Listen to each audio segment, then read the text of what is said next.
Hi, Pastor. How are you today? Doing great, Gwen.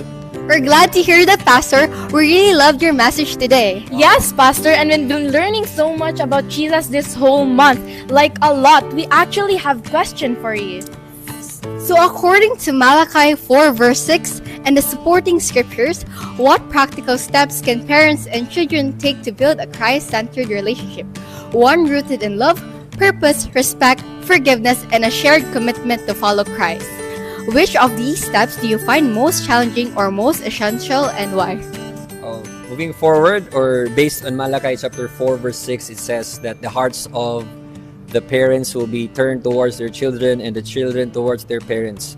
But based on the sermon earlier, which is rooted about love, respect, and forgiveness, for me, I think the most difficult one is about forgiveness, which I speak earlier. Because as a family, we have a very strong relationship with each other. But one thing, what if something happened, just like there will be a problem or a crisis that arises that we never expected to happen. Just like what I've said earlier, it happened to our family.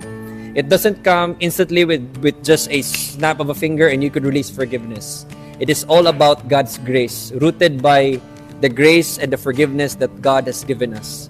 But as we continue with our journey in honoring the Lord and strengthening our relationship with Him, it takes a lot of grace, it takes a lot of prayer, and in that moment, the Lord will open our hearts, and forgiveness will not be that easy, but by God's grace, we can release forgiveness as much as God forgave us for all the things He did. And we can centralize everything with that, with the forgiveness that God gave us by dying on the cross in our behalf. So I think forgiveness is the difficult one, but once forgiveness will be released, walls will be broken, and everything else will be absolutely fine. Amen to that.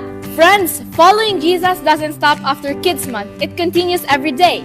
Yes, and as kids, we can continue the mission wherever we are, at home, at school, with friends, and even online. We can show Jesus through kindness, obedience, helping others, and sharing what we learn. So kids, let's shine for Jesus wherever we go. Thank you for joining us today. See you again next week here on Beyond the Pulpit. God bless.